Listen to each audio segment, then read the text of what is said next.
Andito na tayo sa napakahalagang bahagi sa ating banal na programa, ang pakikinig sa salita ng ating mahal na Panginoon. At ihanda po natin ang ating mga Biblia at lalo higit sa lahat ang ating mga puso at mga sarili para po ating pag-aralan, mga minamahal, napaka-importante po ang salita ng Diyos. Ating bigay ang buong pagkakataon. Our beloved co-preacher, welcome back, beloved co-preacher, Brother Joshua Dominguez from Butuan. Praise the Lord. Amen. Praise the Lord. God bless ating beloved preacher. Yes. Salamat sa Ginoo. At mga minamahal, purihin natin dakilang Diyos. Ngayon po ay bago ang salita ng Diyos ay kung may manalangin o pangkailubusang pagpalain at gabayan ang ating dakilang Diyos. O dakilang Diyos sa banal sa pangalan ng pinakamamahal na Panginoon sa Kristo, traversed by beloved Pastor Valdez Almeida. Salamat po sa gabing ito at muli naman po naming maipahayag, o Diyos, ang iyong banal na salita naway pagpalain niyo po, mahal na Panginoon o Diyos. Umilos ka sa bawat puso ng nakikinig, mahal na Panginoon. O Diyos, hallelujah, kailangan namin yung patnubay, mahal na Panginoon o Diyos, sa gabing ito, mahal na Panginoon, at alisin mo mahadlang gawa ng kaaway, demons of pride, vainglory, cast out, in the mighty name of Jesus. Amen and amen. Praise the Lord. Uri natin dakilang Diyos, mga minamahal, at magandang gabi po sa lahat. Una tigit sa lahat, ang pagbati, pagpupuri, pagparangal, pagkakila ay tanging sa ating pinakamamahal na Panginoon sa Kristo. And double honor and respect to our beloved Honorable Assistant Pastor,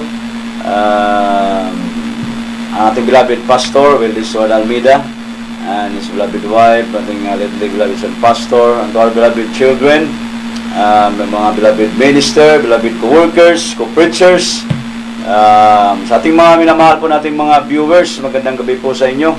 Luzon, Visayas, Mindanao, maging sa ibayong dagat, ating mga beloved brethren dyan sa bandang Butuan, sa may Libertad, no? Mga beloved brethren natin dyan, sa may Magallanes, Bando La Union, beloved brethren natin dyan sa may Binavista.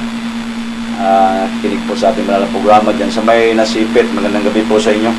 At kami naman, salamat sa ating mahal na Panginoon sa Kristo. At ngayon po ay dadako po tayo sa Word of God. Napakahalaga po ang salita ng ating pinakamamahal na Panginoon sa Kristo.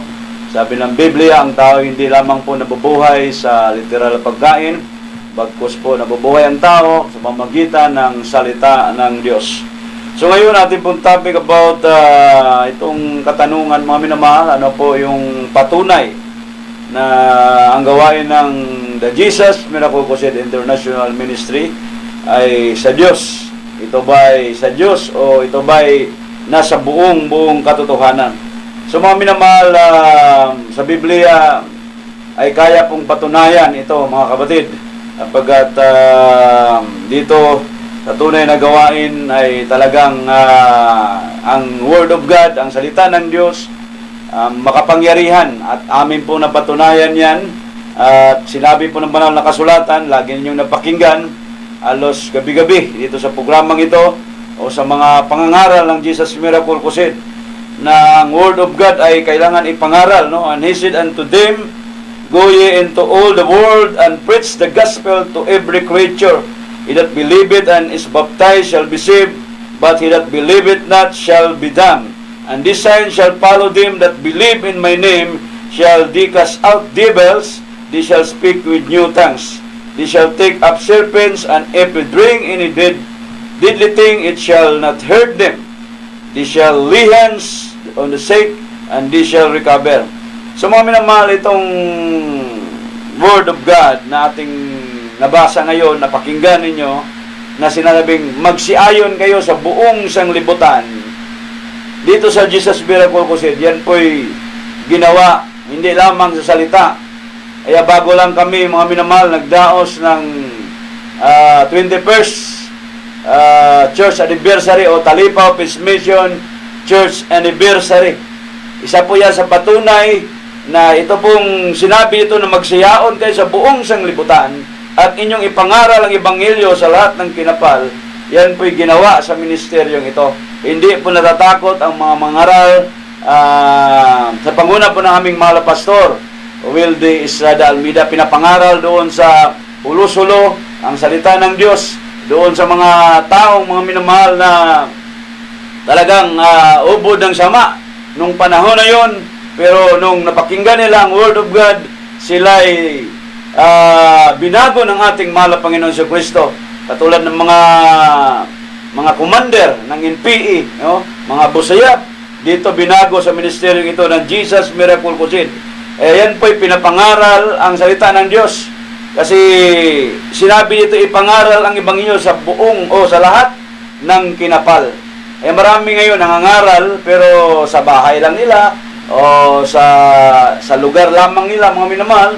Pero dito talagang buong daigdig pinapangaral ang Word of God. Kaya nung mission na yun po'y mission na impossible. Ngunit napatunayan na ang Diyos sa Jesus Miracle Crusade, walang imposible. Lahat ng bagay magagawa ng Diyos. Kaya ang sino mang sumampalataya at babautismuhan ay maligtas. No? Sabi ng Mark chapter 15 verse Mark 16:16. Ang sumampalataya at babautismuhan ay maligtas.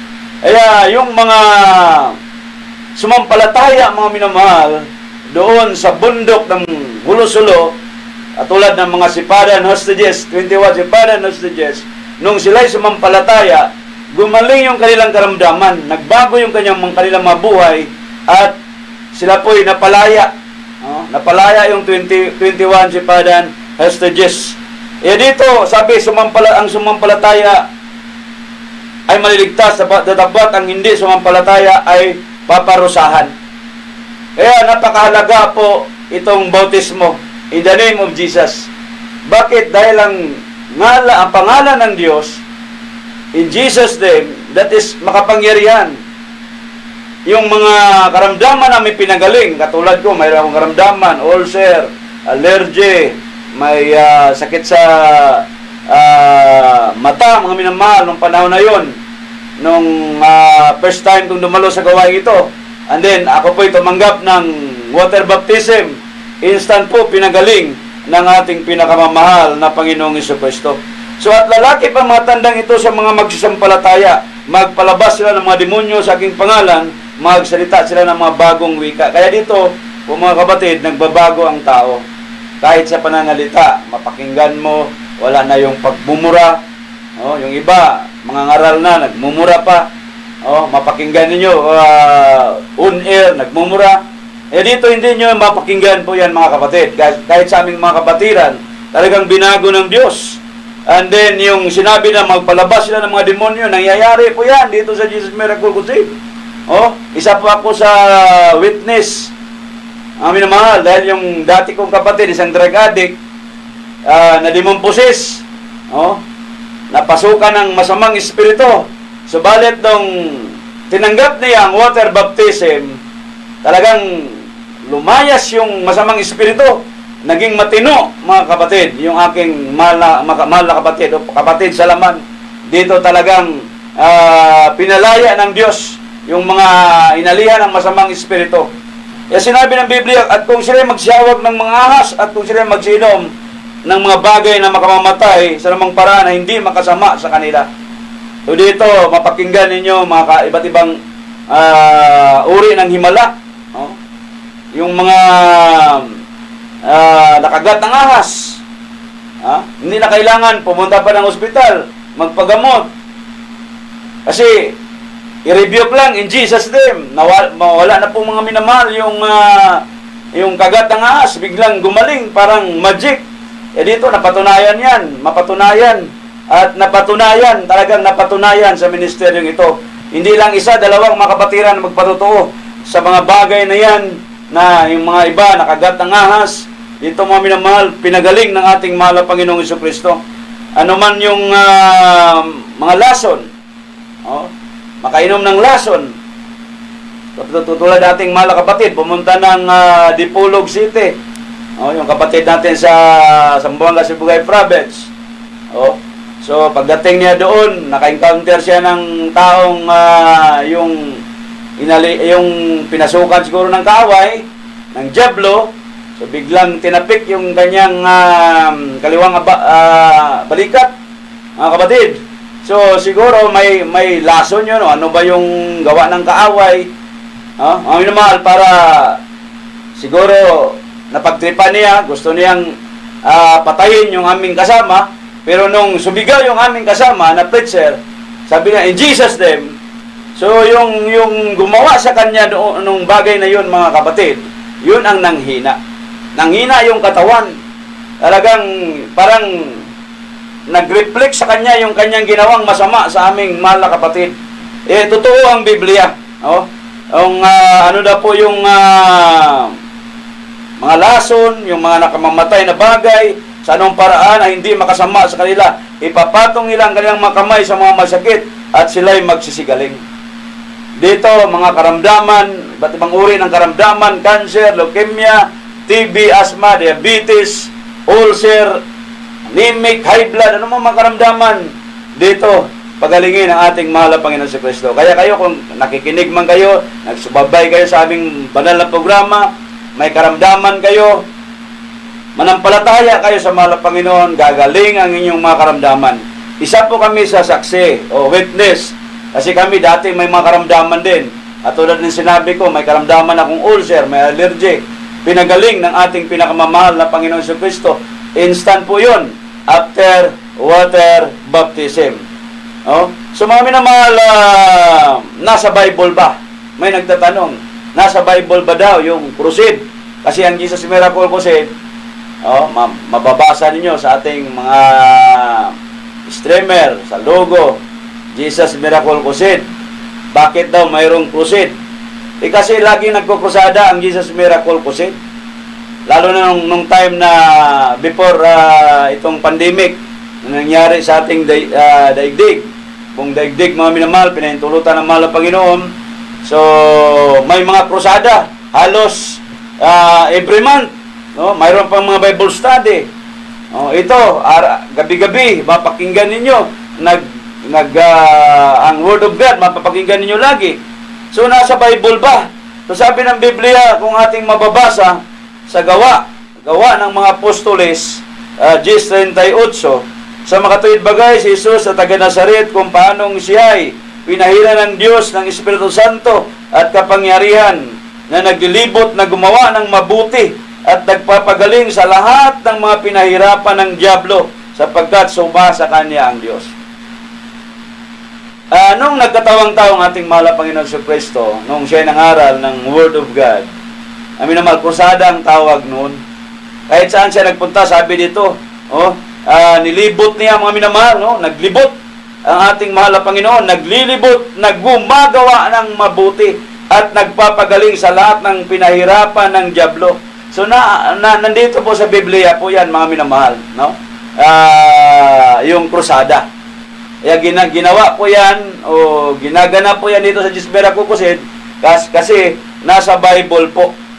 Kaya sabi dito, sapagkat sumasa kanya ang Diyos, nagpapagaling ng karamdaman, nagbabago ng buhay, naglulutas ang problema. So walang pagkakaiba sa ating panahon ngayon. Ang Jesus Miracle Crusade lang ang mapakinggan ninyo sa mga bagay na yan. Nagpapagawa, nagpapagaling ng karamdaman. Dito lang po ninyo mapakinggan yan sa Jesus Miracle Crusade. Yung mga pinahirapan ng dyablo.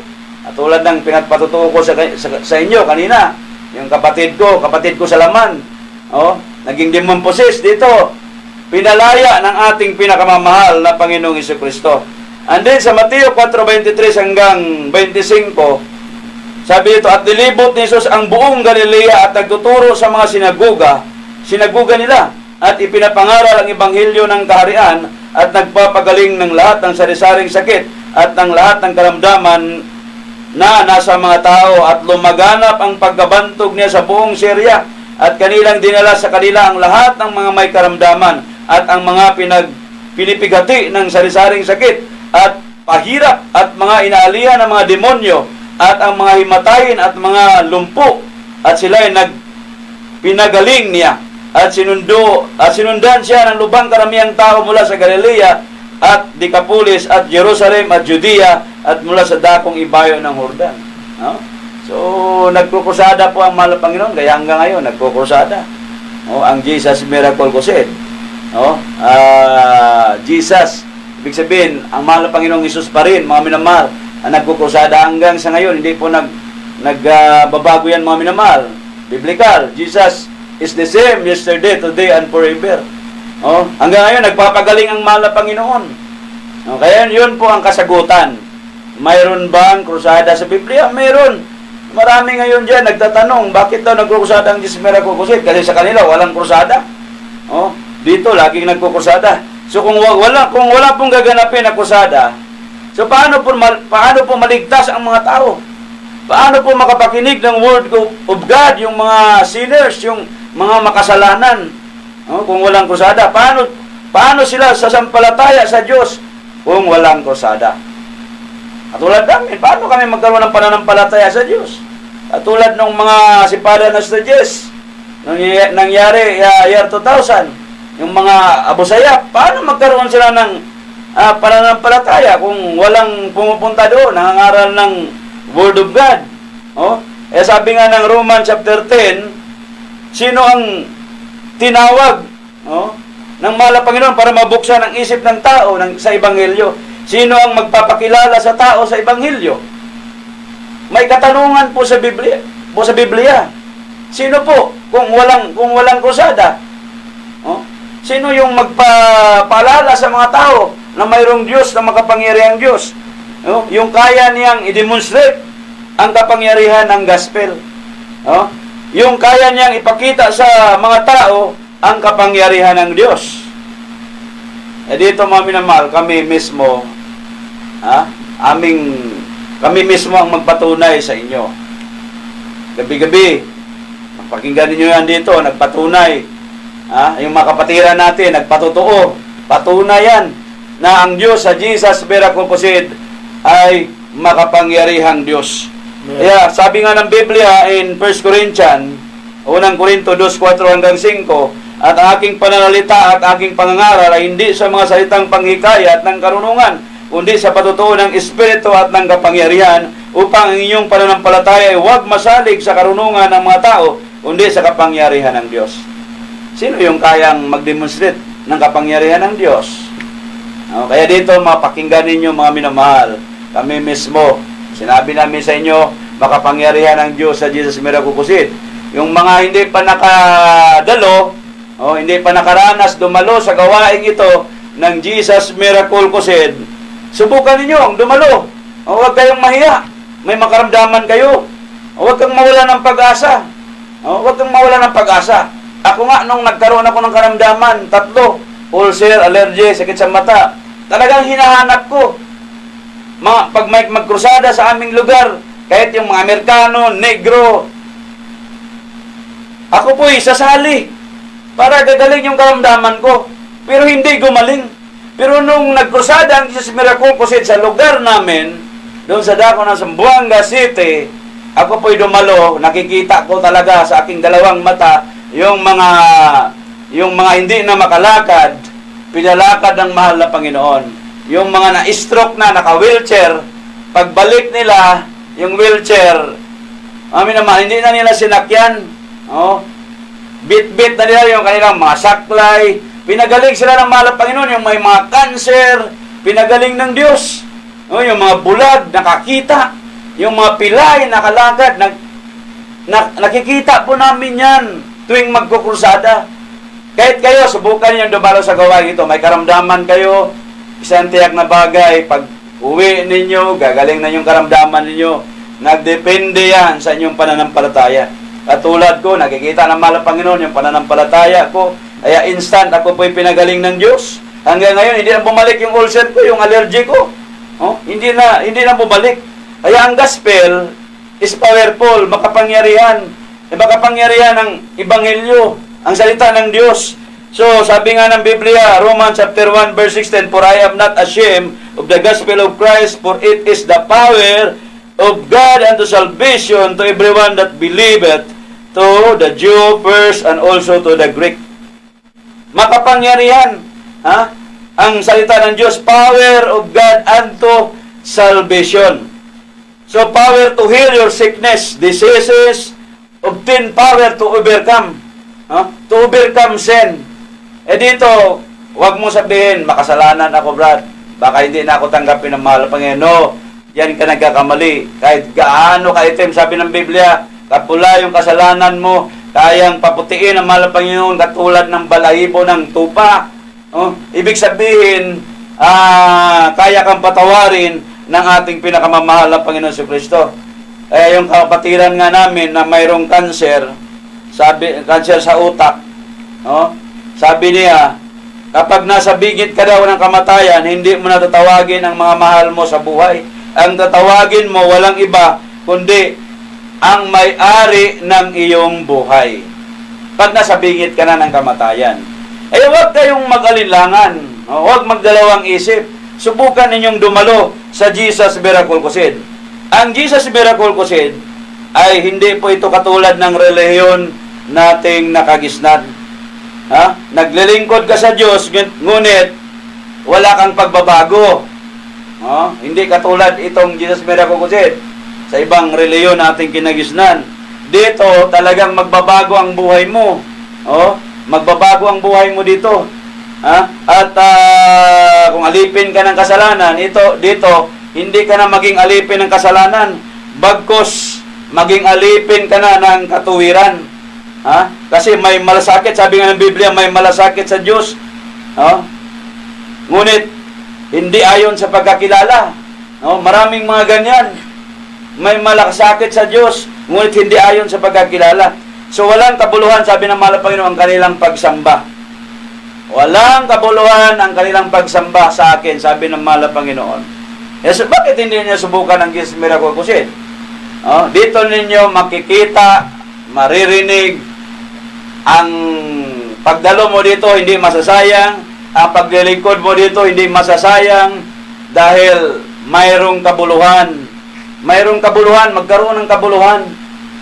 Kagalingan ng karamdaman, gagaling yung karamdaman mo, magbabago yung buhay mo. Kung may problema ka, sabihin mo, ikaw na yung pinakamaraming problema. Kayang lutasin niya ng mahal na Panginoon. Kaya, ang tanda ng ikaw ay nakakilala sa tunay na Diyos, ano na sabi ng Biblia, magbabago ang buhay mo. Kaya sabi ng Biblia, kaya't kung ang sino man ay nasa kay Kristo, siya'y bagong nilalang. Ang mga dating bagay ay nagsilipas na. Narito sila'y pawang naging mga bago. 2 Corinthians chapter 5 verse 17. Yan po ang patunay. Walang pagbabago. Halimbawa, mayroon kang reliyon. Wala kang pagbabago. Hindi yan patunay na nasa buong katotohanan ka. Ang patunay, kung nagbabago ang buhay mo, katulad dito, pakinggan niyo, mga dating mga drug addict, binago ng Diyos. Mga dating killer, binago ng Diyos. Kung isa-isahin natin, ipatotoo yan, mga minamahal, kukulangin yung oras natin. Mga dating mga mamamatay tao, marami yan dito. Mga killer dati, katulad ni Brother Adolfo Bonggalon, sa Zamboanga City, dating killer, hired killer. Pero dito, binago ng ating mahal na Panginoon si Kristo. Kaya kung sabihin mo, nasa buong katotohanan, kapatunayan mo. Kung walang pagbabago sa buhay mo, yung karamdaman mo hindi gumaling, isubukan mo. Subukan mo dito sa Jesus Miracle Crusade. Isang tiyak na bagay, gagaling yung karamdaman mo, magbabago yung buhay mo. Dito nga sa Biblia, mayroong isang lalaking lumpo since birth. Since birth. Yung tinatawag na beautiful gift. Na pinagaling ng ating mahal na Panginoon si Kristo to the first pair of men of God. Ni St. Peter, ni St. John. Siya pinagaling sa labas ng simbahan. Mababasa mo yan, mga minamahal. Sa mga gawa ng Apostol, Acts chapter 3, verse 1 up to 10. Naging amis po yung mga tao. People were amazed when they saw the miracle of God. So matagal na sila, sabi nila, matagal na sila tumawag sa Diyos. Pero hindi sila pinakinggan ng Diyos. Kaya kung ikaw ngayon, matagal ka nang tumawag, matagal ka nang nagpipre, nagagaling yung karamdaman mo, tapos hindi gumaling, isubukan mo ang gawain ito ng Jesus Miracle Crusade International Ministry. Isang tiyak na bagay, gagaling yung karamdaman mo. Mga cancer dito, pinagaling ng mahal na Panginoon. May tanim ng buhay. 3 months, 1 month. Ang ibang mga minamahal, 1 week na lang yung taning sa buhay. Pero dito, dinala na sa Jesus Miracle Crusade.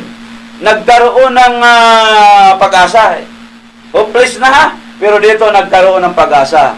Wala nang kagalingan, pinagaling ng ating pinakamamahal na Panginoong Jesucristo. Kaya kami patuloy na nanawagan sa inyo. Patuloy kaming nananawagan sa inyo, huwag kayong mahiya, dumalo kayo sa gawain. Huwag niyong isipin na hindi kayo gagaling. Huwag niyong isipin yan. Gagaling kayo sa pangalan ng ating pinakamamahal na Panginoon Jesucristo. Bakit? Makapangyarihan ang pangalang Jesus. That is the powerful name above all names. Makapangyarihan. Mga karamdaman dito, kaya kami dito for how many years, sa tulong ng mahal na Panginoon, hindi man, dahil nasalaman tayo, minsan nagkasakit, pero pagtatawag sa mahal na Panginoon, gagaling yung mga karamdaman. Kaya walang pagalilangan, dumalo kayo sa gawain ng Jesus Miracle Crusade International Ministry.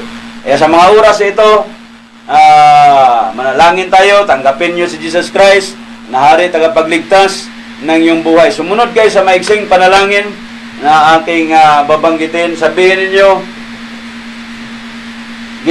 sa pangalan ni Jesus, narito pa ako, isang taong makasalanan, taos pusong nagsisisi sa isip, sa puso, sa gawa. Patawarin mo ako, mahal na Panginoon. Tinatanggap kita bilang Diyos, hari, tagapagligtas na aking buhay. Isulat mo aking pangalan sa aklat ng buhay. Gawin mo akong tunay na Kristyano sa isip, sa puso, sa gawa, sa katotohanan. Iligtas mo pa ako, mahal na Panginoon, sampu ng aking mga mahal sa buhay, sa pangalan ni Jesus na aking tinanggap. Amen. Praise the Lord.